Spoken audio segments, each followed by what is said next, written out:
Tapi kali ini kita mau belajar tentang konseling pranikah. Konseling pranikah itu penting. Kali ini kita akan belajar arti pernikahan. Topiknya adalah tidak ada keluarga yang sempurna. Parenting ini perlu diketahui oleh semua orang, bukan hanya orang tua. Belajarlah menjadi teman yang asik, yang ngobrol, yang menghargai. Family unboxing, membongkar keluarga.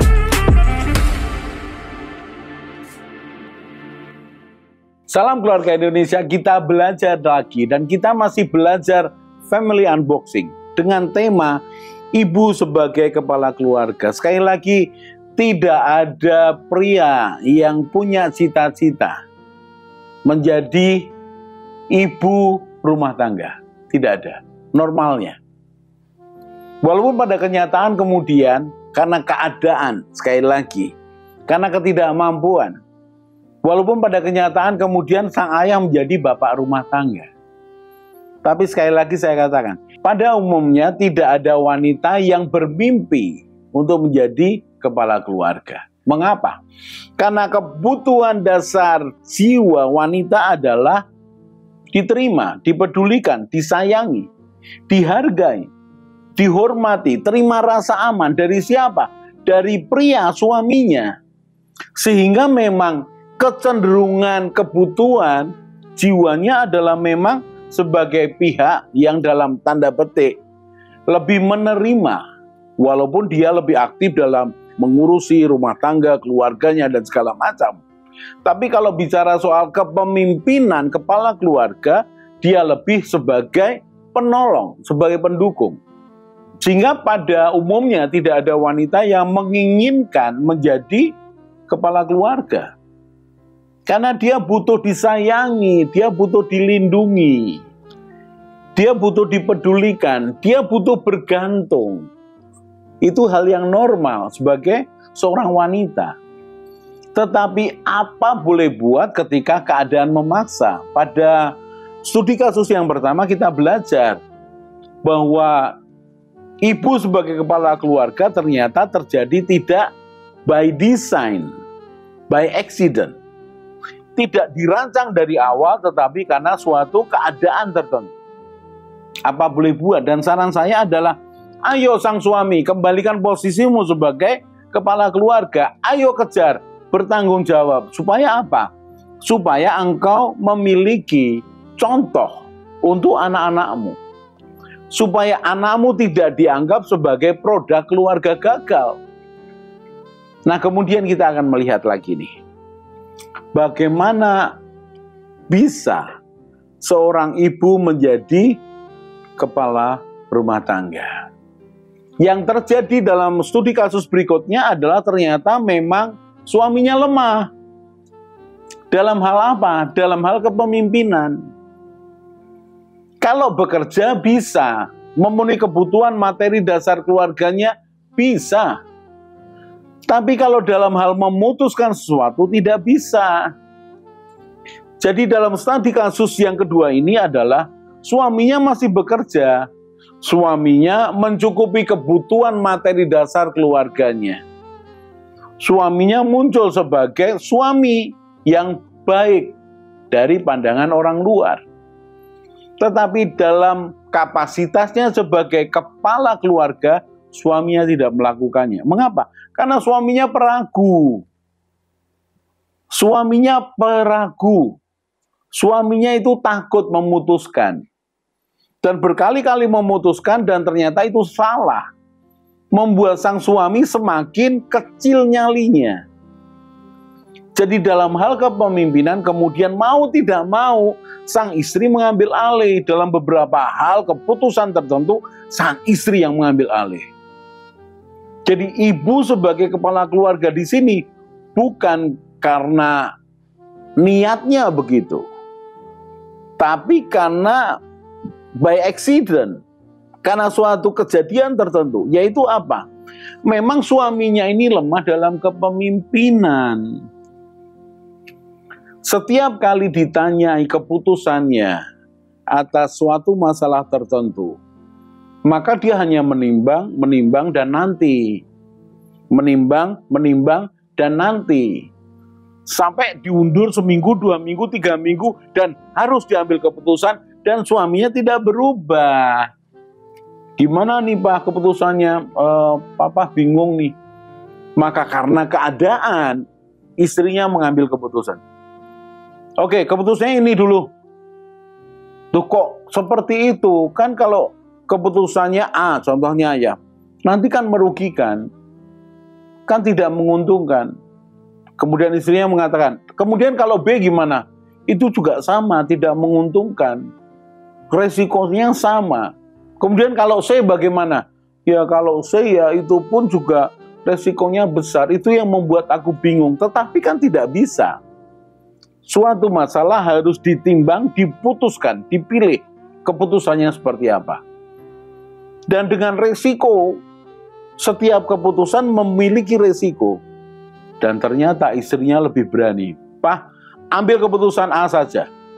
Punya resiko, biasa. Setiap keputusan ada resikonya. Enggak apa-apa, Pak. Kita hadapi bersama-sama. Kita minimalisir resiko yang ada. Sang istri lebih punya nyali, lebih punya keberanian memutuskan. Dan itu terjadi tidak hanya 1-2 hal saja. Bahkan beberapa hal yang penting, sang istrilah yang mengambil keputusan. Sehingga mau tidak mau kemudian terjadi.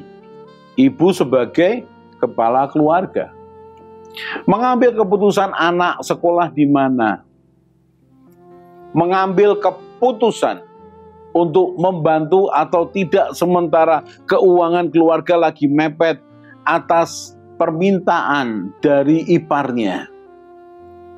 Sungkan tapi akan menjerumuskan. Dan kemudian istrinya mengambil keputusan, beritahu kita tidak bisa membantu. Kita hanya bisa memberi sebagian, tapi tidak bisa membantu banyak.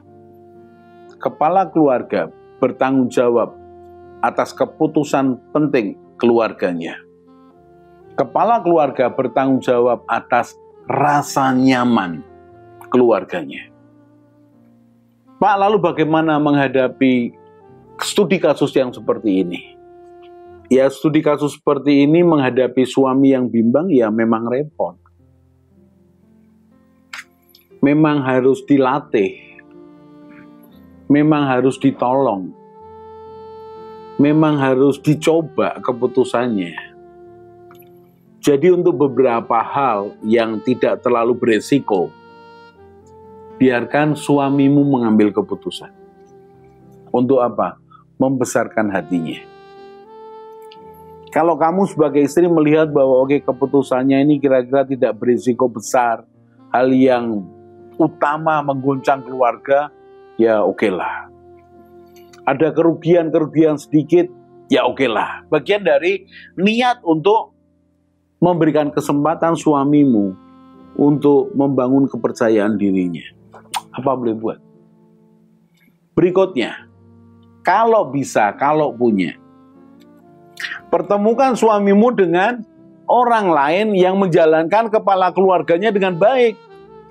Dorong suamimu masuk dalam komunitas para pria yang bertanggung jawab, para pria yang cinta dengan istrinya, cinta dengan anak-anaknya, para pria yang berani mengambil resiko atas keputusannya. Dorong suamimu untuk ngobrol, bergaul dengan mereka. Maka suamimu akan menemukan, oh ternyata jadi pria kayak begitu ya. Lah resikonya bagaimana? Dia belajar dari teman-temannya ini bahwa oh ternyata ya memang ada resikonya. Tidak semua keputusan menyenangkan semua orang. Jadi kadang ya bisa tidak menyenangkan 1-2 orang. Tapi sebagian besar tertolong. Oh itu caranya. Jadi sepertinya engkau itu mendorong suamimu untuk belajar. Untuk sekolah kehidupan. Menjadi seorang kepala keluarga. Karena tidak cukup hanya nasihat. Seringkali dorongan atas komunikasi yang sama akan menolong seseorang. Pak, kalau suami saya ini pemalu, tidak mau kumpul dengan yang begitu, ya dorong saja gimana caranya. Karena mau tidak mau, memang kau harus mendorong suamimu untuk belajar. Pak, bagaimana dengan suami yang bimbang seperti ini? Diskusikan dengan baik kalau engkau bisa mendiskusikannya. Kalau anak-anakmu sudah besar, diskusikan seperti apa sebenarnya keputusan ini diambil. Kalau anakmu bisa memberikan saran, pandangan, ini akan baik. Dan keluarga ini terbuka. Sehingga bukan hanya orang lain memberi nasihat. Nasihat atau cara pandang atau wawasan bisa didapat dari keluarganya sendiri. Kalau perlu, nonton film yang menggambarkan keluarga yang baik, yang harmonis. Keluarga apapun lah, mau film lokal atau film asing. Pilih yang kira-kira bisa menjadi bahan diskusi. Oh, itu luar biasa. Jadi tetap bisa ditolong. Kalau suaminya lemah dalam hal mengambil keputusan, bisa ditolong. Waduh, Pak, tetap ada jalan keluar ya atas setiap masalah. Mari kita berprinsip begitu. Tidak ada masalah yang tidak ada jalan keluarnya. Mari percaya, setiap masalah pasti ada jalan keluarnya. Menjaga asa, menjaga harapan. Bahwa pengharapan itu, bahwa kehidupan itu menjadi hak kita. Patut diperjuangkan. Kita akan belajar lagi. Kita akan belajar lagi, ibu sebagai kepala keluarga dalam studi kasus yang lain. Salam keluarga Indonesia.